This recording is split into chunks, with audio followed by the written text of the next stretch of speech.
Xin chào mọi người, tôi là Tiểu Đông. Hôm nay tôi sẽ dùng 14.000 chữ để kể cho mọi người nghe phim khoa học viễn tưởng Thế giới biên giới phần 1. Câu chuyện bắt đầu. Đây là công nghệ đen đến từ thế giới tương lai.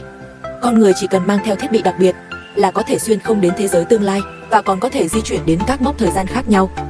Và một cơ hội tình cờ đã cho cô gái bình thường Phúc Linh có được cơ hội bước vào thế giới tương lai. Đây là năm 2032, Phúc Linh đang ở nhà chăm sóc người mẹ mù lòa của mình.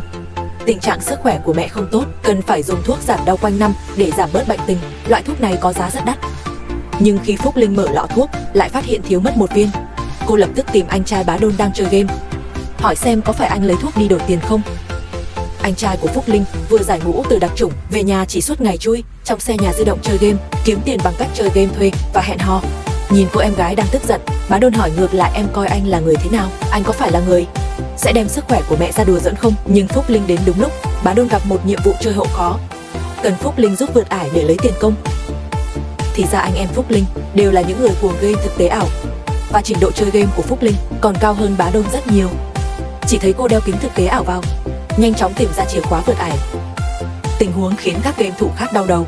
Phúc Linh đã vượt qua một cách dễ dàng. Tuy nhiên, Phúc Lâm không thích kiếm tiền bằng cách chơi game, cậu vẫn thích hơn làm việc tại cửa hàng in 3 giờ nhỏ đó. Đáng chú ý là công nghệ in 3 giờ trong tương lai sẽ hoàn toàn khác với hiện tại. Hiện tại in 3 giờ chỉ có thể tạo mô hình, nhưng in 3 giờ trong tương lai có thể sao chép mọi thứ vật phẩm. Ví dụ chỉ cần có công thức thuốc là có thể sao chép được thuốc đắt tiền. Hôm đó, Phúc Lâm vẫn đi làm bình thường ở tiệm in như mọi ngày thì bất ngờ nhận được một gói hàng. Trong gói hàng là của một công ty công nghệ, thiết bị trải nghiệm game thực tế ảo mới nhất.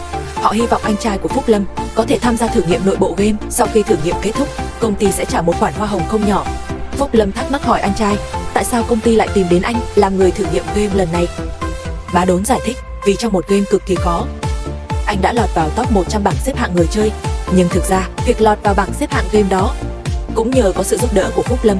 Vì vậy anh trai cũng rất lo lắng rằng mình sẽ trong quá trình thử nghiệm này bị mất tư cách tham gia, nên đã khẩn khoản nhờ Phúc Lâm giúp đỡ một lần nữa. Dù sao một khoản hoa hồng lớn như vậy không phải lúc nào cũng có thể kiếm được, cơ hội thật khó có. Để mua thuốc cho mẹ, để cải thiện điều kiện sống khó khăn của gia đình, Phúc Lâm đành phải đồng ý yêu cầu của Bôi Thân. Anh ngồi xuống ghế chơi game, đeo chiếc mũ chuyên dụng cho game. Nhưng một lúc lâu vẫn không có động tĩnh gì. Đúng lúc Phúc Lâm định từ bỏ, thì ngay sau đó anh lập tức thấy mình ở giữa một thành phố phồn hoa. Bên tai là tiếng gió rít qua. Thì ra Phúc Lâm đang cưỡi một chiếc xe máy. Trải nghiệm trong thế giới game này quá đỗi chân thực. Đúng lúc Phúc Lâm khó phân biệt đây là thực tế hay ảo giác, thì tiếng nhắc nhở của hệ thống trong đầu nhắc anh nhớ mình vẫn đang trong game. Phúc Lâm đi theo hướng dẫn của giọng nói. Anh phóng xe một mạch đến địa điểm chỉ định là cung điện Buckingham. Phúc Lâm tò mò bước vào cổng. Hai quản gia robot tiến đến, yêu cầu Phúc Lâm đăng ký tài khoản game và đặt tên người dùng, còn mời anh tham dự tiệc tối của người chơi. Tại bữa tiệc, Phúc Lâm nhận được nhiệm vụ đầu tiên, đó là tiếp cận người phụ nữ khí chất thanh lịch trước mắt và tìm cách để cô ấy dẫn mình về nhà. Dù Phúc Lâm có chút nghi hoặc, nhưng tất cả những gì anh làm cũng chỉ vì số tiền hậu hĩnh. Vì thế, Phúc Lâm đành ngoan ngoãn làm theo hướng dẫn của hệ thống, bắt đầu thực hiện nhiệm vụ. Tuy trong game Phúc Lâm là nam, nhưng bản thể là một phụ nữ. Phụ nữ hiểu rõ nhất cách đánh động lòng phụ nữ, vì thế Phúc Lâm hoàn thành nhiệm vụ rất suôn sẻ. Hai người chưa nói được mấy câu, người phụ nữ đã chủ động đứng dậy mời Phúc Lâm về nhà mình. Người phụ nữ đưa Phúc Lâm lên xe riêng của mình. Người lái xe là một robot. Vừa lên xe, hệ thống lại đưa ra nhiệm vụ mới, bảo Phúc Lâm dùng thuốc trong túi làm người phụ nữ này bất tỉnh. Phúc Lâm nghĩ đây chỉ là để kích hoạt nhiệm vụ cốt truyện tiếp theo, không nghĩ nhiều lấy thuốc ra làm cô ấy bất tỉnh. Nhưng ngay lúc đó, Phúc Lâm bị tài xế robot tóm được. Dù sao trong thế giới khoa học viễn tưởng, robot không chỉ biết lái xe mà còn có thể vừa lái vừa chiến đấu. Phúc Lâm bị kéo lên ghế phụ đánh nhau với robot. Hiệu ứng game quá chân thực, đến nỗi Phúc Lâm thậm chí có thể cảm nhận được cơn đau. Robot rút ra một con dao găm. May mà Phúc Lâm phản ứng kịp thời, tránh được đòn tấn công của robot, và nhân lúc phanh xe đã thành công phản công robot. Robot không còn phản ứng. Phúc Lâm ngồi vào ghế lái, theo chỉ dẫn của hệ thống tiến về phía trước, đến trước một bức tường phía sau. Phát hiện ra sự xuất hiện của Phúc Lâm, bức tường biến thành một tấm rèm. Một người phụ nữ bí ẩn xuất hiện trước mặt Phúc Lâm, nói với anh rằng nhiệm vụ game hôm nay đã hoàn thành. Dù Phúc Lâm nói game rất thú vị, anh muốn chơi thêm một lúc, NPC cũng không để ý đến Phúc Lâm mà bắt anh phải cưỡng chế thoát. Sau khi mở mắt, Phúc Lâm lâu không hoàn hồn. Anh đứng dậy nhưng mắt mờ đi, suýt ngất xỉu. Bác Bert nói với Flynn, trò chơi này thực sự ảnh hưởng đến thần kinh, nhưng nghỉ ngơi một chút là không sao. và tiền thưởng từ đợt thử nghiệm đầu tiên cũng nhanh chóng được chuyển vào tài khoản. Sau khi hoàn thành nhiệm vụ game hôm nay, Flynn đến một quán bơ chợ đen để mua thuốc cho mẹ. Nhưng loại thuốc này quá đắt. Đối phương thấy tiền Flynn đưa không đủ nên đã nảy sinh ý đồ với Flynn, muốn Flynn dùng thân thể để trả một phần tiền thuốc. Flynn tất nhiên không đồng ý. May mắn Anna đến kịp thời. Anna là một trong số ít bạn tốt của Flynn với khuôn mặt không mấy thân thiện, thật sự đã dọa được bọn buôn thuốc. Với sự giúp đỡ của Anna, Flynn đã mua được thuốc và tiện thể mang về ít rượu, định về nhà uống với Burton. Nhưng vừa bước vào nhà, anh thấy Burton để trần nửa thân trên, đau đớn ngồi dưới đất. Lưng Burton đầy những vết, trên vết còn lóe sáng màu đỏ, nhưng Burton đã cấy thiết bị điều khiển thần kinh vào cơ thể để có thể có được phản ứng nhanh nhạy hơn khi chơi game. Tốc độ, nhưng thiệt hại mà thiết bị này gây ra cho cơ thể là không thể đo đếm được. Flynn hiểu tất cả đều vì sinh kế, nên không làm phiền Burton thêm, mà lặng lẽ rời đi. Ngày hôm sau, khi Flynn giúp mẹ tắm, vô tình biết được Burton để tiết kiệm tiền đã nhường thuốc giảm đau của mình cho mẹ Flynn. Điều này khiến Flynn hối hận vì đã nghi ngờ Burton trước đó và cảm thấy xót xa hơn cho Burton. Vì vậy Flynn lập tức đeo kính thực tế ảo, chuẩn bị bước vào trò chơi lần thứ hai. Lần này khác với lần trước. Ngay khi Flynn vào trò chơi, anh thấy mình nằm trên bàn phẫu thuật và không thể cử động. Người phụ nữ bí ẩn xuất hiện lần nữa. Cô ta nói với Flynn rằng để cho Flynn có trải nghiệm chơi game tốt hơn, phải lấy đi một mắt của Flynn, thay bằng một loại mắt đặc biệt họ đã nghiên cứu. Nhớ lại lần đánh nhau với robot trước đó, cảm giác đau đớn như thật. Flynn vô cùng phản đối việc thay mắt, nhưng điều duy nhất anh có thể làm là tự an ủi mình, tất cả đều là giả. Dù cảm giác có thật đến mấy, cũng chỉ là trò chơi ảo. Ca phẫu thuật thay mắt kinh hoàng cuối cùng cũng kết thúc. May mắn là sau khi phẫu thuật mắt, Flynn không cảm thấy bất kỳ khó chịu nào. Nhiệm vụ mới cũng bắt đầu ngay sau đó. Người phụ nữ bí ẩn dẫn Flynn đến trước một tòa nhà. Thông qua việc quét mắt mới của Flynn, cánh cửa tòa nhà đã mở ra. Nhưng lúc này Flynn không biết rằng trong hốc mắt của mình đang gắn con mắt của người phụ nữ bị đánh nứt hôm qua. Họ bước vào thang máy, nhanh chóng xuống tầng hầm. Hiện ra trước mắt là một căn phòng kín. Bên trong treo một khối kim loại hình tam giác. Người phụ nữ bí ẩn nói với Flynn, đây là món quà dành cho anh. Cô ta bảo Flynn nhìn thẳng vào cột. Chỉ thấy một tia sáng bùng lên, như thể đang truyền đi thông tin gì đó. Chưa kịp hiểu chuyện gì đang xảy ra thì Flynn, một bóng đen bất ngờ lướt qua bên ngoài căn phòng kín. Người phụ nữ bí ẩn cho biết kẻ đến không có ý tốt, họ đến đúng lúc để ngăn cản nhiệm vụ, phải nhanh chóng loại bỏ. Flynn tự tin quá mức trong game, nghĩ rằng mình có thể dễ dàng giải quyết bóng đen, nhưng lại bị đối phương khống chế nhanh chóng. Bóng đen rút súng ra và nói với Flynn, chỉ cần anh ta chết trong thế giới game là có thể truy tìm được anh ta trong thế giới thực. Flynn cố gắng tránh né, nhưng vẫn bị bóng đen bắn trúng một phát. Flynn giật mình tỉnh dậy khỏi game, cảm giác bị giết vẫn còn rất rõ ràng. Nhưng lúc này Flynn chỉ nghĩ game quá chân thực, mà không nhận ra điều gì khác. Cho đến ngày hôm đó, Flynn nhận được một cuộc điện thoại từ một người đàn ông lạ. Anh ta không tiết lộ thân phận, mà đi thẳng vào vấn đề với Flynn. Trên mạng đã đăng tiền thưởng 9 triệu. Ai có thể giết được Flynn, người đó sẽ nhận được 9 triệu. Flynn hiện đang trong tình thế rất nguy hiểm, phải đăng nhập vào game ảo một lần nữa mới có thể ngăn chặn mọi chuyện xảy ra. Đồng thời, cảnh sát trưởng trong lúc tuần tra phát hiện vài gương mặt lạ. Thị trấn này hiếm khi có người lạ đến. Cảnh sát trưởng cảnh giác lái xe đuổi theo. Nhưng khi anh ta bật còi báo hiệu thân phận, đối phương lại biến mất giữa đường. Cảnh sát trưởng tưởng mình mệt nên hoa mắt, nhìn thấy ảo ảnh. Nhưng phía sau bỗng vang lên tiếng động. Cảnh sát trưởng quay đầu lại, không biết từ khi nào phía sau một người đàn ông có súng xuất hiện. Dưới sự uy hiếp của tên có súng, cảnh sát trưởng bị buộc phải đi ra giữa đường. Điều kỳ lạ là giữa đường rõ ràng không có bất cứ thứ gì, nhưng cảnh sát trưởng lại nghe thấy tiếng động cơ nổ. Ngay sau đó cảnh sát trưởng bị một luồng không khí đánh văng. Đây đúng là cảnh chỉ có trong game mới xuất hiện. Có vẻ lời cảnh báo của người đàn ông lạ mặt với Phú Lăng không phải nói dối. Sau khi tan làm về nhà vào buổi tối, Phú Lăng đã kể lại toàn bộ nội dung cuộc gọi cho Burton và bạn bè của anh ấy, nhưng không ai tin lời Phú Lăng. Họ chỉ nghĩ anh ấy bị ảnh hưởng bởi trò chơi, nhưng họ nhanh chóng phải ngậm bồ hòn. Hệ thống máy bay không người lái cho thấy có nhiều lính đánh thuê đang tiến về phía họ. Nhưng điều mà bọn lính đánh thuê không ngờ tới là anh trai của Phú Lăng và bạn bè của Burton đều là cựu đặc nhiệm, và trong cơ thể họ đều được cấy một loại chip. Loại chip này có thể kết nối não người với máy bay không người lái. Với sự hỗ trợ của công nghệ chip cao cấp, Bowser Honor và bạn bè nhanh chóng khóa được vị trí của bọn sát thủ và nhanh chóng tiêu diệt chúng. Nhưng rắc rối hiện tại chỉ là tạm thời. Muốn biết tất cả bắt nguồn từ đâu, Phú Lăng phải vào game một lần nữa. Khi Phú Lăng vào lại game, phát hiện mình không còn xuất hiện với diện mạo được game thiết lập, mà là với hình dáng thật của mình. Dù trước đây anh đã nhiều lần cảm nhận được độ chân thực của game này, nhưng xuất hiện với hình dáng thật vẫn là lần đầu tiên.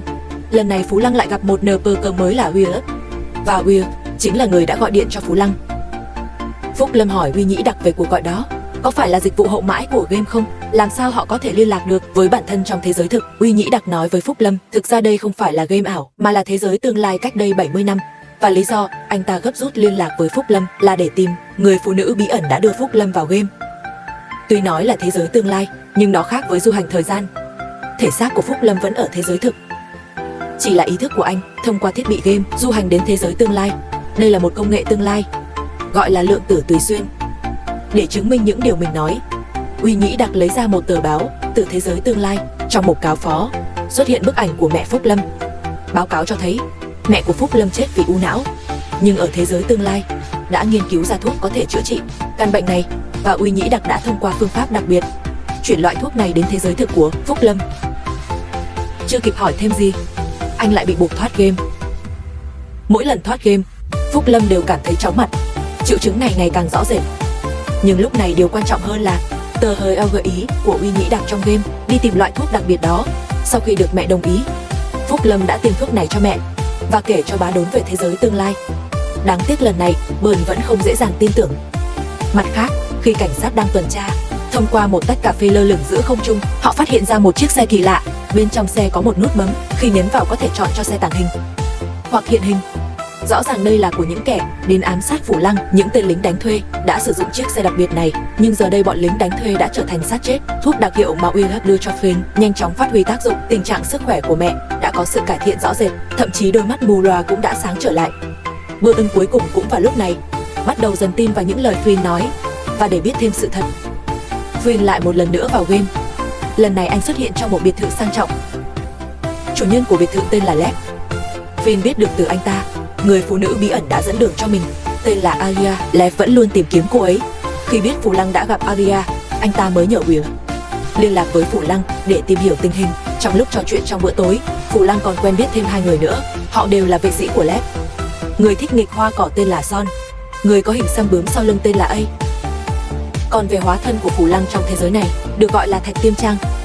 Khi Phủ Lăng trở về thực tại, hóa thân của anh sẽ do AI điều khiển. Cái gọi là cọc thời gian chính là khi tương lai và hiện tại giao nhau, tách ra thành những đường song song. Alia có thể truy cập những cột mốc thời gian này. Lev đã mua chuộc Alia để có được khả năng khám phá quá khứ, nhưng giờ Alia đã mất tích. Công nghệ khám phá quá khứ của họ vẫn còn rất không ổn định. Sau khi biết Flynn là người cuối cùng gặp Alia, Lev đã tìm đến Will để hỏi thăm tung tích của Flynn. Flynn hỏi mọi người tại sao họ đang ở thế giới tương lai nhưng lại muốn can thiệp vào thế giới thực của anh. Lev nói họ chỉ đơn thuần là tò mò. Giống như Flynn cũng vì tò mò mà thường xuyên ghé thăm thế giới game. Tại sao có người muốn giết anh trong thế giới thực? Mọi người không đưa ra câu trả lời rõ ràng, chỉ nói với anh rằng trước khi có người tấn công anh lần nữa, họ sẽ cố gắng cảnh báo trước để giúp Flynn tránh bị ám sát trong thế giới thực. Họ cũng sẽ hỗ trợ một phần về mặt tài chính cho anh. Tuy nhiên việc hỗ trợ tài chính không phải trực tiếp, mà là cho Flynn biết số xổ số trong tương lai. Khi họ nhờ một tấm vé số, thuận lợi nhận được 250.000 đô. Bữa ưng cuối cùng cũng tin lời của Phi Lưng. Đồng thời trong thế giới game, Lão Bạch vừa tìm được một cô gái đẹp trong quán bar, thì một người đàn ông áo đen mang theo VI tìm đến anh ta. Cô gái đẹp thấy vậy liền khéo léo rời đi. Người áo đen nói với Lão Bạch trong VI có 10 triệu. Chỉ cần Lão Bạch có thể giết cả nhà Phi Lưng thì số tiền này sẽ là của anh ta. Lão Bạch tưởng đây là cạm bẫy của Cục An ninh Nội địa. Thực thi pháp luật anh ta không quan tâm và trực tiếp thoát khỏi game. Hóa ra Lão Bạch cũng là người sử dụng lượng tử xuyên thấu. Khi anh ta đang định ôm vợ, khi đang chìm vào giấc ngủ, điện thoại bỗng nhiên đổ chuông. Anh ta cầm lên xem, chỉ thấy trên màn hình hiển thị tài khoản của anh ta vừa nhận được 2 triệu đô. Có vẻ như trong trò chơi, nhiệm vụ của người áo đen đưa ra không phải là câu cá, đây chắc là tiền đặt cọc để ám sát anh em Phúc Lăng. Lý do họ tìm đến Lão Bạch giúp đỡ là vì Lão Bạch rất hiểu rõ về tình hình của anh em Phúc Lăng. Thì ra, trước đây thuốc đắt tiền mà Phúc Lăng mua đều là từ chỗ Lão Bạch. Trước đây với sự giúp đỡ của bạn Anna, Lão Bạch đã bán lỗ thuốc. Vì chuyện này, ông ta đã bực Phúc Lăng từ lâu. Giờ đúng là cơ hội để trả thù. Nhưng bên Phúc Lăng nhờ Lev nhắc nhở, cũng đã biết tin này. Anh ta tìm Bơn bàn cách đối phó. Sau khi Bơn biết chuyện này, đã mua lại cửa hàng in 3 giờ, nơi Phúc Lăng làm việc, in hàng loạt các loại vũ khí bên trong. Sau đó anh ta tìm đến Lão Bạch, nói rằng họ đã biết tất cả. Giờ cho Lão Bạch hai lựa chọn. Thứ nhất là họ sẽ trả Lão Bạch 200.000 mỗi tuần, miễn là Lão Bạch không làm hại gia đình họ. Còn lựa chọn thứ hai thì không dễ dàng gì, là cựu quân nhân của đội đặc biệt. Khi xưa để nâng cao sức chiến đấu, họ đều được cấy chip vào cơ thể. Và loại chip này đã kết nối các binh sĩ lại với nhau. Cảm giác và xúc giác của họ đều giống nhau, chỉ cần một người bị thương, những đồng đội khác cũng sẽ cảm nhận được. Lúc đó họ sẽ cùng nhau ám sát Lão Bạch. Lão Bạch không để tâm đến lời của Byrne, cho rằng hắn chỉ đang hù dọa. Byrne cũng biết, chỉ nói suông không thể khiến Lão Bạch khuất phục. Vì vậy hắn đã ra ám hiệu đã thỏa thuận với đồng đội. Ngay lập tức, chiếc cốc trước mặt Lão Bạch bị đạn bắn trúng, vỡ thành từng mảnh. Lão Bạch sợ không ít, đành phải đồng ý chọn phương án thứ nhất. Sau khi tạm thời kiểm soát được mối nguy hiểm, Flynn lại quay vào trò chơi. Bất kể người tương lai có mục đích gì khi tìm thấy anh, nhưng mẹ anh có thể khỏe lại là nhờ sự giúp đỡ từ thế giới tương lai, điều kiện sống được cải thiện, cũng nhờ sự giúp đỡ của Lev và những người khác. Vì vậy Flynn quay trở lại thế giới trò chơi, giúp mọi người tìm kiếm Alia. Anh dẫn theo Willis lặp lại quá trình đăng nhập trò chơi lần đầu để xem liệu có thể tìm thấy dấu vết Alia để lại không. Lần này, Flynn lại mở khóa công nghệ mới từ thế giới tương lai. Anh và Willis kích hoạt chế độ chia sẻ cảm giác. Như vậy dù không ở cùng nhau, họ vẫn biết được tình trạng của đối phương. Flynn thậm chí còn cảm nhận được cơn chóng mặt của Huyền. Sau khi say rượu đêm qua, hai người quyết định tách ra tìm kiếm manh mối, nhưng một cảnh sát robot xuất hiện, cản trở kế hoạch của họ. Cảnh sát nhạy bén phát hiện ra điểm bất thường của Flynn. Dù sao Flynn không phải người của thế giới này, mà là xuất hiện thông qua thiết bị trò chơi. Do đó, Phúc Lâm phải hết sức cẩn thận khi ở trong game. Một khi cậu ta bị cảnh sát bắt trong game, không chỉ Phúc Lâm không thể quay về thực tại, mà Well cũng sẽ bị bỏ tù. May mắn là robot cảnh sát cũng không thông minh lắm. Well trực tiếp giả làm bạn đời của Phúc Lâm, nói Phúc Lâm là hóa thân của vợ mình. Vợ anh ta hiện đang ở nước ngoài, đặc biệt để lại hóa thân để làm bạn với anh ta. Còn Ash cũng kịp thời sửa đổi chương trình hậu đài của hóa thân Phúc Lâm. Phúc Lâm mới may mắn thoát nạn. Và nhân lúc cảnh sát lơ là cảnh giác, Phúc Lâm nhanh chóng quay về thế giới thực.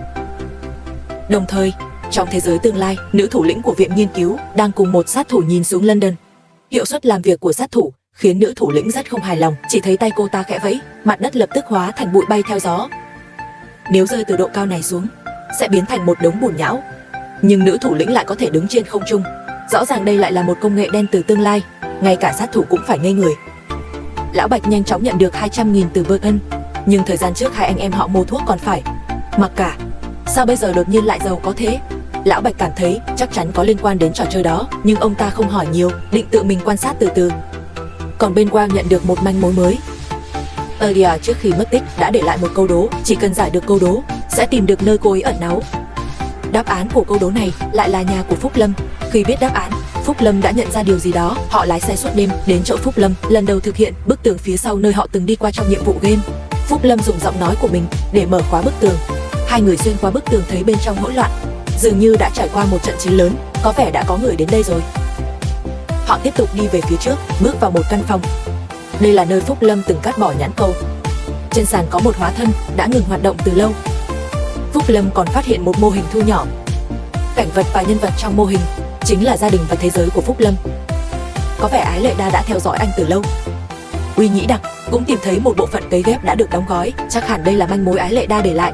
Sau khi lấy được đồ hữu ích, hai người vừa định rời đi thì bất ngờ xảy ra vụ nổ. Sóng xung kích khiến cả hai ngã xuống đất. Sát thủ Danny Nhĩ do nữ thủ lĩnh cử đến, dẫn theo robot đuổi theo. Uy Nhĩ Đặc nhanh chóng bị robot khống chế, còn Phúc Lâm vừa đứng dậy đã bị vũ khí sóng âm của Danny Nhĩ đánh bật. Danny Nhĩ khiêu khích Phúc Lâm, tuy giết anh ở đây, anh sẽ chưa chết ngay trong thực tại, nhưng vết thương để lại sẽ được mang về thực tại. Phúc Lâm vẫn chưa hoàn hồn sau cú sốc. Uy Nhĩ Đặc nhặt con dao phẫu thuật gần đó, đâm mạnh vào đầu con robot. Danny Nhĩ lơ đãng một chút, Phúc Lâm nhanh chóng nắm bắt thời cơ, né tránh vũ khí sóng âm và bắn liên tiếp vào Danny Nhĩ. Còn con robot bị Uy Nhĩ Đặc đâm trúng, một cửa sổ bật lên trên đầu. Thì ra mọi hành động của họ đều bị người phụ nữ đầu chọc theo dõi. Flynn nắm chặt Daniel đang thoi thóp, hỏi tại sao anh ta lại truy sát mình. Daniel nói cậu đã lấy thứ không nên lấy, nhưng Flynn hoàn toàn không biết mình đã lấy gì. Chưa kịp hỏi thêm, nữ thủ lĩnh đã điều khiển robot từ xa để diệt khẩu Daniel. Flynn cầm súng âm thanh nhắm vào robot và bóp cò. Trong tiếng ù tai đau đớn, nữ thủ lĩnh cũng hoàn toàn mất tầm nhìn theo dõi. Khi về nhà, Flynn cảm thấy toàn thân mệt mỏi. Khi đang rửa mặt, phát hiện mắt trái bị sung huyết, tay phải không kiểm soát được làm vỡ ống kem đánh răng. Khi Byrne chạy đến, Flynn vừa mất ý thức ngã xuống đất. Flynn cô giật khiến Byrne hoảng sợ. Anh vội đưa Flynn đến bệnh viện kiểm tra, nhưng bác sĩ nói cơ thể Flynn không có vấn đề gì. Byrne lúc này mới nhận ra di chứng từ thiết bị game đang ngày càng rõ rệt trên người Flynn. Nhìn em gái như vậy, Byrne vô cùng hối hận. Nếu lúc đầu anh không mượn trò chơi này, có lẽ mọi chuyện đã không xảy ra. Nhưng Flynn nói cô không hối hận, vì chính trò chơi này đã cứu mẹ, và cô cũng đã trải nghiệm được điều kỳ diệu từ thế giới tương lai. để giải quyết vấn đề sức khỏe hiện tại của Flynn, Burton quyết định tự mình vào thế giới game. Nhưng với bài học từ Flynn, bạn của họ Anna cho rằng việc Bond hành động một mình quá nguy hiểm. Khang Na bị khuyết tật. Khi biết được trong sự kiện game có thể có được thân thể hoàn chỉnh, nên đã tự nguyện thay thế Bá Đốn và Phúc Linh đi tìm sự thật. Nếu có thể trải nghiệm lại cảm giác có thân thể khỏe mạnh, thì dù có xảy ra chuyện gì, anh ấy cũng không còn tiếc nuối. Dưới sự khẩn khoản của Khang Na, Bá Đốn đã cho anh ấy đội mũ game. Khang Na nhanh chóng kết nối với thế giới tương lai. Khang Na mượn hình dạng của Phúc Linh, cảm nhận lại niềm vui có đủ tay chân. Anh ấy không kìm nén được sự phấn khích, đập vỡ cửa sổ nhảy xuống, bắt đầu chạy điên cuồng. Ái Thạch bên này lập tức nhận ra trong thân xác Phúc Linh không phải là Phúc Linh, vì vậy lập tức ngắt kết nối của Khang Na với thế giới tương lai. Khang Na chưa thỏa mãn đã bị buộc thoát ra, trong lòng rất không vui. Nhưng hành động này cũng khiến Bá Đốn và Phúc Linh suy nghĩ vấn đề theo hướng khác. Lý do họ cảm thấy sợ hãi, không tìm ra cách đối phó với thế giới tương lai là vì họ đánh giá đối phương quá mạnh, đến nỗi không thể phát huy thế mạnh của mình. Nhưng nếu họ coi thế giới tương lai như một trò chơi ảo bình thường thì sao? Họ đều là những người rất giỏi chơi game. Nếu coi tương lai như một trò chơi thì có thể tìm ra cách vượt qua. Chỉ cần họ phá vỡ kịch bản mà thế giới tương lai viết ra, dự đoán hành động của đối phương và làm ngược lại, sẽ giành được thế chủ động. Phúc Linh tìm ra cách đột phá và vào lại game. Việc đầu tiên anh ấy làm khi vào game lần này là để Ái Sử chuẩn bị 2 hóa thân cho Bond và Anna sử dụng. Nhiều người thì sức mạnh lớn, muốn vượt qua các màn chơi, trước tiên phải thắng về số lượng. Phúc Lâm lần này đã chuẩn bị kỹ, không có ý định thương lượng với họ, mà là đưa ra điều kiện. Khi Ái Thời muốn ép Phúc Lâm rút lui, lại phát hiện hệ thống của họ đã bị hacker của Phúc Lâm xâm nhập. Bây giờ Phúc Lâm có được khả năng tự do di chuyển trong thế giới tương lai. Nếu họ không giúp đỡ, Phúc Lâm sẽ tự mình đi tìm manh mối. Một khi danh tính của Phúc Lâm bị lộ thì họ đều không có kết cục tốt. Thấy Ái Thời cũng có phần dao động, Phúc Lâm liền thừa cơ hỏi về vấn đề khiến anh băn khoăn nhất. Đó là khi lần đầu gặp, Ai Lệ Tháp nói Phúc Lâm chỉ còn sống được 10 năm nữa. Phải chăng trong tương lai đã xảy ra chuyện gì khiến anh mất mạng? Ái Thạch biết không thể giấu được nữa, liền dẫn Phúc Lâm đến một địa điểm. Ở đây có thể thấy được dòng lịch sử của trái đất. Hóa ra sau năm 2032, trái đất đã xảy ra nhiều biến cố lớn. Đầu tiên là tấn công mạng, khiến lưới điện ngừng hoạt động, toàn cầu xảy ra mất điện diện rộng. Rồi đến dịch bệnh hoành hành, virus kinh hoàng khiến dân số toàn cầu giảm sút. Tiếp theo là các thảm họa thiên nhiên. Cùng với hệ miễn dịch con người suy giảm, kháng sinh mất tác dụng v.v. Dân số thế giới tương lai giảm trực tiếp 7 tỷ người. Để thay đổi tình thế, con người lại phát động chiến tranh, các cuộc tấn công hạt nhân suýt khiến trái đất bị hủy diệt, trong khi thế giới trong trang viên thời gian lại vô tận. Đó là lý do Liệt Phu và những người khác đang gấp rút tìm kiếm Ai Lợi Tháp. Tại sao họ phải tìm hiểu nguyên lý của trang viên thời gian? Mặt khác, sát thủ Danny Nhĩ tuy đã chết, nhưng nữ thủ lĩnh đã dùng công nghệ cao để tạo ra một bản sao của Danny Nhĩ. Bản sao này vẫn giữ được ký ức của chủ nhân trước. Nữ thủ lĩnh cũng thông qua ký ức của bản sao biết được Liệt Phu đã cản trở việc truy sát Phúc Linh. Cô ta tìm đến Liệt Phu để cảnh cáo. Trong thế giới tương lai, chính phủ, viện nghiên cứu và tổ chức tự do những người như Liệt Phu thành lập, ba bên đã tạo nên một sự cân bằng vi diệu. Nhưng giờ đây Phúc Linh lại là một biến số. Nếu anh ta tiếp tục cản trở hành động của cô ta thì chẳng khác nào đối đầu với chính phủ và viện nghiên cứu, khi đó hậu quả sẽ khó lường. Nhưng Liệt Phu chỉ mỉm cười nhạt, nói rằng nếu muốn xử lý Phúc Linh nhanh chóng, hoàn toàn có thể giao cho cảnh sát xử lý, thay vì tự ý thuê sát thủ truy sát. Việc cô không xử lý Phúc Linh qua con đường chính thống chứng tỏ trên người Phúc Linh cũng có thứ cô muốn có được, và việc này không thể để lộ ra ngoài. Thấy khuyên bảo vô ích, nữ thủ lĩnh đành phải cử Danny Nhĩ đi lần nữa. Danny Nhĩ đã chi 10 triệu đô la để thuê một sát thủ hạng kim ngân đã về hưu tên Phi Đặc. Nhờ hắn giải quyết anh em Phúc Linh. Ở thế giới hiện tại, Phi Đặc đã từ bỏ nghề từ lâu, vốn không định nhận phi vụ này, nhưng Danny Nhĩ lại dùng con gái hắn để uy hiếp. Phi Đặc bất đắc dĩ phải đồng ý. Kể từ sau khi bị tấn công bằng sóng âm trong game, Phúc Linh thường xuyên đến bệnh viện kiểm tra sức khỏe. Danny Nhĩ đã nắm rõ thời gian và lộ trình Phúc Lâm đến bệnh viện đã được báo cho Phi Đặc biết, để anh ta có thể chờ sẵn trên đường anh em Phúc Lâm phải đi qua. Phi Đặc nhanh chóng nhận được vũ khí đặc biệt từ Danny Nhĩ, chính là súng sung trong thế giới game. Phi Đặc cầm súng sung thử bắn vào tủ chén, chỉ thấy bề mặt tủ bị xước nhẹ, nhưng khi mở cửa tủ ra, toàn bộ chén đĩa bên trong đều vỡ nát. Sáng hôm sau, Phúc Lâm cùng Bá Đốn đến bệnh viện tái khám. Bác sĩ vẫn không thể phát hiện cơ thể Phúc Lâm có điều gì bất thường, đành phải lấy dịch tủy sống đi xét nghiệm. Phi Đặc đã mai phục trên đường từ sớm. Anh ta giả là một ông lão bất lực vì xe hỏng, chuẩn bị đợi khi anh em Phúc Lâm đi qua sẽ nhờ họ giúp đỡ, rồi nhân cơ hội tiêu diệt họ.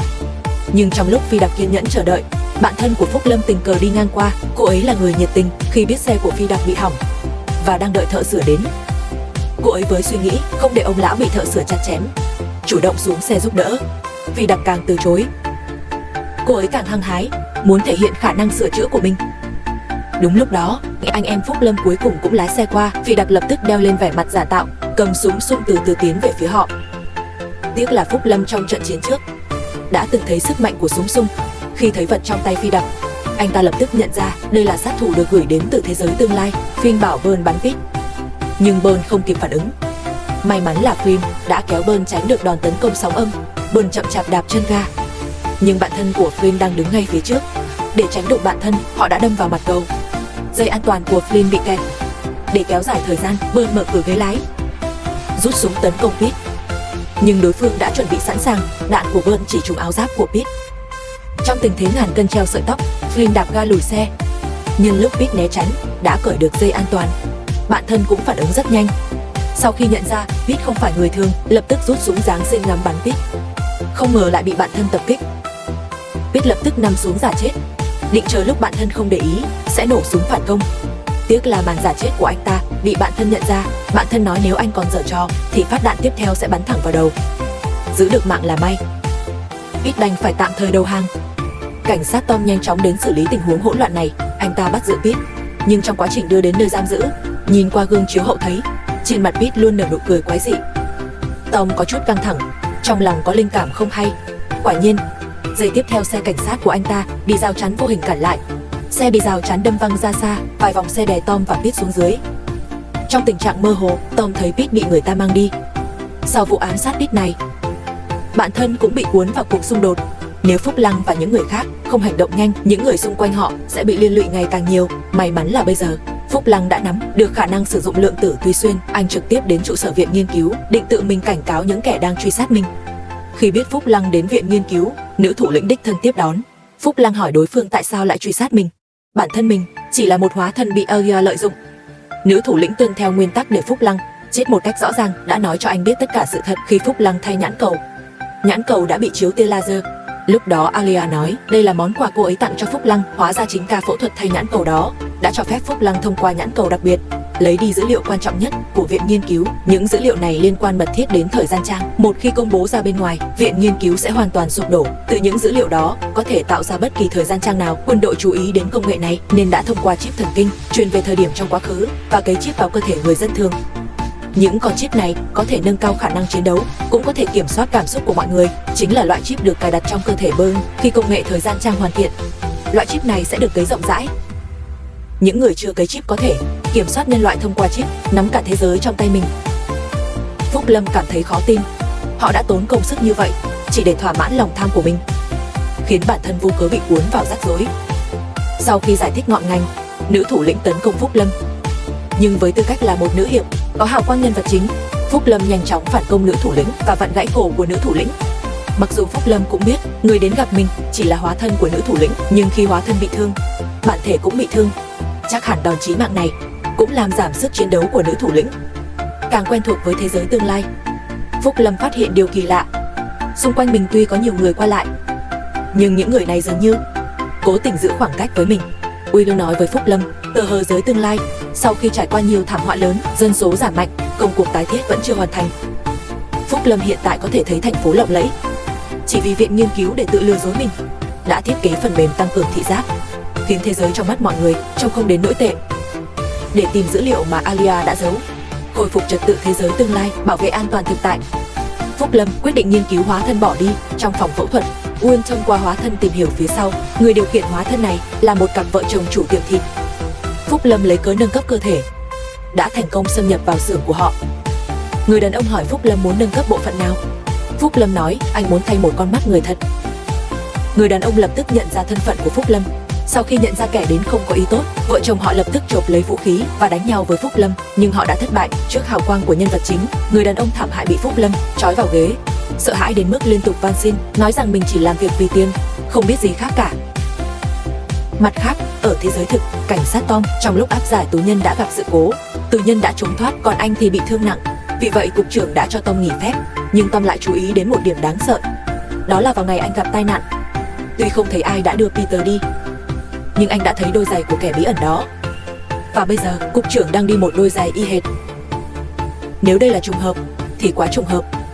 Tom cảm thấy có điều kỳ lạ nên đã tìm đến Bern, người đã báo cảnh sát lúc đó, kể cho anh ta về việc Peter bị bắt cóc giữa đường. Bern cảm thấy rất kỳ lạ, theo kế hoạch của đối thủ, Peter lẽ ra đã có thể loại bỏ họ.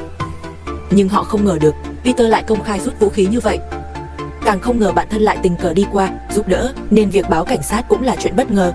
Nếu không có người tiếp ứng trong sở cảnh sát, có lẽ kế hoạch của kết tá Bỉ Đặc đã không suôn sẻ như vậy. Tom đã nói ra sự nghi ngờ của mình về cục trưởng, nếu cục trưởng thật sự là nội gián thì cũng không có gì lạ. Hơn nữa cục trưởng và lão Bạch quan hệ rất tốt, đây là chuyện ai trong thị trấn cũng biết. Lần trước lão Bạch ám sát anh em Phù Lăng thất bại, còn bị đe dọa, chắc hẳn đang ôm hận trong lòng. Vậy thì hiện giờ Bỉ Đặc rất có thể đang ẩn náu ở nhà lão Bạch. Mọi chuyện quả nhiên như bá đốn dự đoán. Bỉ Đặc vừa mở mắt đã thấy mình ở trong một căn nhà lạ, và người trước mặt hắn chính là lão Bạch. Lão Bạch chuẩn bị cho Bỉ Đặc một bữa tối thịnh soạn, nhưng Bỉ Đặc biết lão Bạch cũng không phải người tốt, nếu không sao trên cổ mình lại xuất hiện một cái vòng cổ kỳ lạ. Để thử khả năng của chiếc vòng cổ, Bỉ Đặc chộp lấy dao trên bàn vung về phía lão Bạch. Kết quả là vòng cổ lập tức phát ra dòng điện mạnh, làm tê liệt toàn thân Bỉ Đặc. Lão Bạch thân thiện nhắc nhở, vừa rồi còn chưa mở đến điện áp cao nhất, tin rằng Bỉ Đặc cũng không muốn trải nghiệm lần nữa nên ngoan ngoãn một chút thì tốt hơn, bản thân cũng không định làm khó Bỉ Đặc. Chỉ là ông ta thấy anh em Phù Lăng có nhiều điều bí ẩn, hiện tại vẫn chưa điều tra rõ, không thể để bọn họ chết một cách mơ hồ như vậy. Hơn nữa lão Bạch cũng rất muốn biết người thuê Bỉ Đặc rốt cuộc là ai. Sau bữa tối, lão Bạch ra ngoài có việc, công việc trông coi và thẩm vấn Bỉ Đặc đã giao cho vợ lão Bạch. Vì nghĩ mình đang có điều khiển điện giật trong tay, vợ của lão không coi Pete ra gì. Pete đã lợi dụng sự chủ quan đó, lén lấy một vật nặng, đập vỡ bể cá cảnh trong phòng khách. Nước muối trong bể cá lập tức bắn tung tóe. Pete và vợ của Wade đều trượt ngã. Cả hai đều ngã trong vũng nước muối. Vợ lão sợ Pete lại giở trò, vội vàng nhặt lấy điều khiển, định điện giật Pete, nhưng không ngờ bị Pete túm được mắt cá chân. Dòng điện mạnh khiến cả hai đều ngất đi. Pete đã dùng chiêu thức lưỡng bại câu thương, nhưng nhờ thể chất tốt của mình, sau khi ngất, anh ta đã tỉnh lại trước vợ của Wade. Mặt khác, hai hóa thân mà Flynn yêu cầu lần trước cũng đã được gửi đến cửa hàng in 3 giờ. Kể từ khi trải nghiệm cảm giác có đủ tứ chi, Amber luôn nhớ mãi thế giới game. Bận cũng tò mò về các sự kiện tương lai từ lâu, cả hai nóng lòng đeo mũ game, chuẩn bị cùng Flynn vào thế giới game. Còn Led thì gặp rắc rối mới. Vụ án Daniel bị giết nhanh chóng dẫn đến Weird, mà cấp trên của Weird lại là Led. Chuyện này chắc chắn có liên quan đến anh ta. Cảnh sát trưởng Rubio của thế giới tương lai không phải người bình thường. Ông ta có một khả năng đặc biệt, đó là có thể nhận ra ngay khi ai đó nói dối. Lần này Rubio sẽ đích thân đến điều tra. E rằng Led khó thoát thân. Để đối phó với Rubio, Led định không nói một lời nào cho đến khi luật sư đến. Nhưng Rubio dường như đã đoán trước được điều này, không vội thẩm vấn Led mà trực tiếp thẩm vấn đương sự Weird.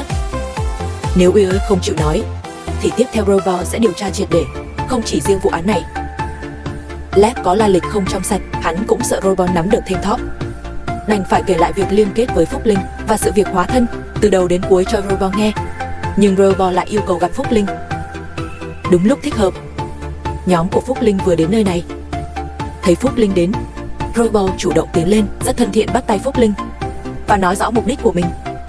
Để phối hợp điều tra với cảnh sát, Flynn được đưa đến sân tập của sở cảnh sát, ở đây sẽ không bị giám sát hay can thiệp. Do Bert và Under không liên quan đến vụ án Daniel, nên hai người họ được Robo cử đi tham gia khóa huấn luyện cảnh sát tương lai. Chỉ thấy Robo khẽ vẫy tay, đống đổ nát trước mắt lập tức biến thành cao ốc. Không hiểu sao họ không dùng kỹ thuật này để xây dựng lại quê hương. Người phụ trách Chris dẫn Bert và Under vào tòa nhà. Tòa nhà này có tổng cộng 8 tầng, càng lên cao, số robot bên trong càng nhiều. Chỉ khi đánh bại tất cả robot mới có thể đến đích, ra khỏi tòa nhà. Bên kia Robo và Phúc Linh bắt đầu trò chuyện. Thì ra Robo đã sớm biết viện nghiên cứu đã mở cửa hang đá từ 10 năm trước. Chàng cũng biết mục đích họ mở Thạch Tiêm Trang là để thuận tiện cho thí nghiệm chip thần kinh. Nhưng hành động của viện nghiên cứu đã tạo ra một dòng thời gian hoàn toàn mới. Dòng thời gian mới này chính là dòng thời gian mà Phù Lăng đang sống. Sự xuất hiện của dòng thời gian này khiến thảm họa thế giới đến sớm hơn. Theo dòng thời gian ban đầu, Phù Lăng đáng lẽ đã chết trong thảm họa, nhưng số phận đã thay đổi. Không chỉ sống sót mà còn kết hôn với cảnh sát Tom, nhưng anh trai cô là Bern sẽ vì mất đi sức mạnh của chip mà hy sinh trong cuộc chiến tương lai. Sau khi trở về thực tại, họ nhận được tin nhắn từ đồng đội của Burton, đối phương bảo hai người nhanh chóng đến bệnh viện. Mẹ họ lại bị mù. May mắn đồng đội đang tuần tra gần đó nên đã đưa mẹ đến bệnh viện. Tại sao mẹ lại bị bệnh lần nữa? Hai người không kịp hỏi nhiều, vội vàng chạy đến bệnh viện, không nhận ra đây là cái bẫy của Pete. Sau khi trốn khỏi nhà lão Bạch, để bảo vệ con gái mình. Nhà Pete nhanh chóng tiếp tục nhiệm vụ ám sát anh em Phủ Lăng. Pete cũng là kẻ tàn nhẫn, vừa tỉnh dậy từ máy điện đã tự cắt vào cánh tay mình, giả vờ là bệnh nhân yếu ớt, đến bệnh viện tìm đồng đội của Bergen để nhờ giúp đỡ. Người đồng đội không đề phòng đã bị Pete tấn công bất ngờ. Sau khi giết chết đồng đội, Pete lấy điện thoại của đồng đội, nhắn tin cho anh em Phủ Lăng, rồi chờ con mồi sa bẫy. Trên đường đến bệnh viện, anh em Phúc Linh nhận thấy điều bất thường. Điện thoại của đồng đội luôn bận và chip thần kinh cho thấy đồng đội đã không còn dấu hiệu sự sống.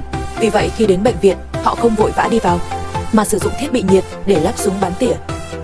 Hình ảnh nhiệt cho thấy nhiều bóng người để bắn trúng Peter chính xác. Bờ thân thần phục thần kinh của mình kết nối với thi thể đồng đội. Thi thể bắt đầu co giật do nhiễu sóng. Peter tưởng đồng đội chưa chết hẳn, tiến lên định kết liễu, và hành động này đã để lộ vị trí của hắn và bị bắn trúng chỗ hiểm. Mặc dù Tom bị buộc nghỉ phép có lương, nhưng vẫn điều tra vụ Peter được thả. Anh lén lút đột nhập vào phòng hành chính, tìm thấy xe cảnh sát hỏng của mình và tìm thấy súng của Peter trong xe cùng khẩu súng sung từ tương lai. Đúng lúc đó cục trưởng gọi điện, bảo Tom ngay lập tức đến nhà lão Bạch. Khi Tom đến nơi, anh thấy lão Bạch và thi thể vợ ông ta nằm trong vũng máu. Chắc chắn đây là việc làm của Peter. Tom tưởng cục trưởng muốn mình đi bắt Peter, nhưng cục trưởng lại định đổ tội giết vợ lão Bạch lên đầu anh em Phúc Linh. Gọi Tom đến là muốn anh đi bắt anh em Phúc Linh, rồi tự mình thẩm vấn. Để Tom có lý do chính đáng để bắt người, cục trưởng thậm chí bịa ra một lời nói dối vô lý, nói rằng Burn và đồng đội của anh ta đều sử dụng thuốc cấm. Việc hủy hoại danh dự và vu oan cho người khác như thế này, Tom không thể làm được. Cục trưởng có lẽ không ngờ Tom là người cứng đầu như vậy, đành phải nói thẳng với anh ta, thẳng thắn rằng toàn bộ sở cảnh sát đều làm việc cho lão Bạch. Anh nghĩ mình còn lựa chọn nào khác sao? Nếu anh không làm theo lời tôi nói, thì người gánh tội tiếp theo sẽ là anh. Tom trở lại xe trong cơn tức giận bất lực. Anh không muốn vu oan cho anh em Phụ Lâm, nhưng sức lực của mình quá nhỏ bé. Tom nhìn sang ghế phụ, nơi đặt súng lục và súng sung của Pete. Một ý nghĩ nguy hiểm nảy sinh trong đầu Tom. Anh quay lại nhà lão Bạch lần nữa. Cục trưởng nghi hoặc hỏi sao anh vẫn chưa đi bắt người. Tom lại rút súng của Pete ra, chĩa vào cục trưởng và nói ra kịch bản mình đã nghĩ. Hôm nay anh chưa từng đến đây. Pete đã giết vợ lão Bạch trước, sau đó trốn trong nhà chờ cục trưởng đến rồi bắn cục trưởng từ trong bóng tối, và lão Bạch cũng không thoát khỏi thảm họa này. Vừa dứt lời, Tom liền bắn cục trưởng nhiều phát. Cục trưởng ngã xuống. Tiếp theo anh dùng súng sung bắn thẳng lão Bạch ra ngoài ban công, sau đó đặt vũ khí của Pete về chính mũ khoa. Còn ở thế giới tương lai, Liệt Phu gần đây phát hiện ra thuộc hạ của mình có điều bất thường. Dường như Ái Thị và Tây Ân đang âm mưu điều gì đó. Liệt Phu rút ra một con dao găm thừa lúc Tây Ân không để ý kề vào cổ hắn, hỏi Ái Thị bọn họ đang âm mưu gì. Vì an toàn của đồng đội, Ái Thị đành phải nói ra sự thật. Thì ra, họ đều là người của Ái Lệ Tháp. Sau khi Ái Lệ Tháp đánh cắp dữ liệu của viện nghiên cứu quả thật đã ẩn náu trong thạch tiêm trang, hắn đã chuyển những dữ liệu này thông qua thiết bị kết nối não máy trong game thành một loại RNA vi khuẩn lưu trữ trong não của Phục Linh. Dữ liệu sẽ được trích xuất khi vi khuẩn sinh sôi. Đó cũng là lý do tại sao mỗi lần Phục Linh mất kết nối với thế giới tương lai đều bị chóng mặt. Đồng thời, cảnh sát nhanh chóng đến nhà lão Bạch. Lúc này Tom vẫn đang xử lý vết máu trên giày. Ngay lúc đó, thuộc hạ báo với hắn rằng hiện trường còn người sống. Tom cảm thấy như bị đánh một gậy vào đầu. Hắn cố tỏ ra bình tĩnh bước vào nhà, phát hiện ra lão Bạch vẫn còn thoi thóp. Tom lúc đó liền hối hận. Lẽ ra hắn nên dùng súng để kết liễu lão Bạch thay vì dùng súng sung. Vũ khí của thế giới tương lai trông có vẻ hoa mỹ, nhưng thực tế không tốt bằng vũ khí hiện tại. Tuy nhiên lão Bạch đã bị tấn công bởi sóng âm mạnh, cả người đang thoi thóp, ý thức mơ hồ, trong thời gian ngắn không thể gây ra mối đe dọa nào. Liệt Phu giờ đã biết nơi lưu trữ dữ liệu, lấy được dữ liệu chỉ là vấn đề thời gian. Ái Thời biết rõ Liệt Phu cũng không phải người tốt, chi bằng để hắn lấy được dữ liệu còn hơn để viện nghiên cứu thành công. Vì vậy Ái Thời tìm đến nữ thủ lĩnh, báo tin dữ liệu được lưu trong não của Phục Linh cho nữ thủ lĩnh biết, để cô ta lấy dữ liệu trước Liệt Phu. Lạc Tỷ nghĩ thì hy vọng Phục Linh hợp tác với cảnh sát cùng chống lại thế lực của viện nghiên cứu. Để đáp lại, anh ta sẽ cung cấp tài nguyên cho Phục Linh ở hiện tại và cố gắng ngăn chặn thảm họa thế giới để bá đốn sống sót an toàn. Phúc Lâm không đồng ý ngay mà thoát khỏi trò chơi để có thời gian suy nghĩ. Nữ thủ lĩnh đã nghĩ ra cách lấy dữ liệu, đó là đẩy nhanh thảm họa thế giới trong dòng thời gian để có thể loại bỏ Phúc Lâm một cách âm thầm. Khi Phúc Lâm online lại, anh và Uy Nhĩ Đặc đến một khu rừng. Nơi đây từng là khu ổ chuột, cũng là nơi Uy Nhĩ Đặc và Ái Lệ Tháp sống khi còn nhỏ. Nhưng ngay lúc đó, Uy Nhĩ Đặc nhìn thấy một cô gái quen thuộc. Cô gái này chính là Ái Lệ Tháp thời thiếu nữ. Rõ ràng đây là hóa thân của Ái Lệ Tháp thời thiếu nữ, và người điều khiển phía sau chắc chắn là Ái Lệ Tháp. Cuối cùng họ đã tìm thấy Ái Lệ Tháp. Ái Lệ Tháp chỉ huy hóa thân của mình đào lên một hộp sọ từ dưới bãi cỏ. Cô ấy nói với Uy Nhĩ Đặc, dưới mảnh đất này chôn cất những đứa trẻ từng sống ở khu ổ chuột, và kẻ giết chết đồng đội chính là liệt phu mà họ vẫn luôn trung thành. Lý do Uy Nhĩ Đặc không có ký ức này là vì não anh đã được cấy chip. Chip có thể ức chế ký ức. Ái Lệ Tháp cũng phải lấy chip của mình ra mới nhớ ra được. Đây cũng là lý do thực sự của việc cô ấy đánh cắp dữ liệu viện nghiên cứu, mục đích là muốn dùng công nghệ của viện nghiên cứu để lật đổ hoàn toàn liệt phu và viện nghiên cứu. Còn bên phía Hạt, Thang Mục nhận được thông báo rằng Cục An ninh Quốc gia chuẩn bị cho nổ một tên lửa, cảnh báo phóng tên lửa, khiến Phúc Lâm lập tức nhớ đến Ái Thập khi đưa bản thân đến nghĩa địa. Cảnh tượng mà anh nhìn thấy là một người phát động tấn công hạt nhân, suýt nữa đã hủy diệt hoàn toàn chủng tộc. Chắc hẳn việc phá hủy hầm phóng tên lửa lần này là do nữ thủ lĩnh muốn thảm họa thế giới đến sớm hơn, hiện tại muốn ngăn chặn thảm họa xảy ra. Cách duy nhất là tạo ra một cọc thời gian khác, quay về thời điểm trước đó, giống như chơi lại một màn game vậy. Flynn đã kể kế hoạch của mình cho Royal. Royal đồng ý với đề xuất của Flynn và cho anh biết vị trí của phòng quản lý cọc thời gian. Flynn đến phòng quản lý. Ở đây anh thấy một chiếc đồng hồ quả quýt màu vàng. Nữ thủ lĩnh cũng cảm nhận được sự xâm nhập của Flynn lúc này. Flynn nói với cô ta, lần này cô sẽ không thể tìm thấy tôi trong dòng thời gian, nhưng tôi đã biết tất cả về cô. Lần này đến lượt tôi làm thợ săn. Sau đó Flynn quay về thành phố để Anna bắn chết mình. Hóa ra đây mới là kế hoạch thực sự của Flynn. Anh sẽ chết trong dòng thời gian hiện tại này. Sau đó thông qua cọc thời gian du hành đến thời điểm trước khi lấy mũ game. Như vậy trong dòng thời gian ban đầu sẽ không còn sự tồn tại của anh nữa. Viện nghiên cứu sẽ không thể khiến thảm họa thế giới đến sớm, vì lúc đó nữ thủ lĩnh vẫn chưa biết về anh. Kế hoạch này rất mạo hiểm, nhưng họ không còn lựa chọn nào khác. Anna nghiến răng, bóp cò súng trong tay. Cùng với tiếng súng vang lên, Flynn lại xuất hiện bên cạnh Royal. Và nữ thủ lĩnh đã mất thông tin về Flynn, hoàn toàn trở thành con mồi của Flynn. Nội dung mùa 1 của Thế giới biên giới đến đây là kết thúc rồi. Bộ phim được chuyển thể từ tiểu thuyết cùng tên năm 2014 của William Gibson. Nhân vật chính Phúc Linh không chỉ phải giải quyết khủng hoảng ở thế giới thực, mà còn phải tìm kiếm sự thật trong thế giới tương lai. Quá trình trưởng thành của cô ấy chứa đầy sự khám phá về nhận thức bản thân và ý nghĩa tồn tại. Thế giới biên giới đã khám phá sâu sắc ranh giới giữa thực tế và ảo tưởng. Các nhân vật trong phim trong quá trình khám phá thế giới chưa biết liên tục suy ngẫm về ý nghĩa và giá trị tồn tại của bản thân. Sự khám phá về nhận thức bản thân này làm cho cốt truyện thêm sâu sắc. Phim có nhiều yếu tố về thời gian, khiến cốt truyện hơi phức tạp về mặt logic. Cả mùa 1 có xu hướng mở đầu mạnh nhưng kết thúc yếu so với những tập đầu, với những cảnh chiến đấu game gay cấn. Những tập sau tìm kiếm sự thật hơi nhạt nhòa. Toàn bộ mùa 1 giống như một trailer phiên bản dài. Nhưng xét về việc đây là để dẫn dắt cho nội dung mùa 2 nên sự phát triển cốt truyện cũng khá hợp lý. Hơn nữa chính những lý thuyết về thời gian này cùng với những vấn đề logic đã tạo thêm sức hút cho cốt truyện. Hiệu ứng đẹp mắt trong phim cũng bù đắp cho thiếu sót này. Cuộc đối đầu giữa Phúc Linh và viện nghiên cứu vẫn chưa thực sự bắt đầu trong mùa này. Mong đợi Phúc Linh hóa thân thành thợ săn trong mùa 2 có thể đưa cả hai thế giới trở lại với sự tốt đẹp và hòa bình.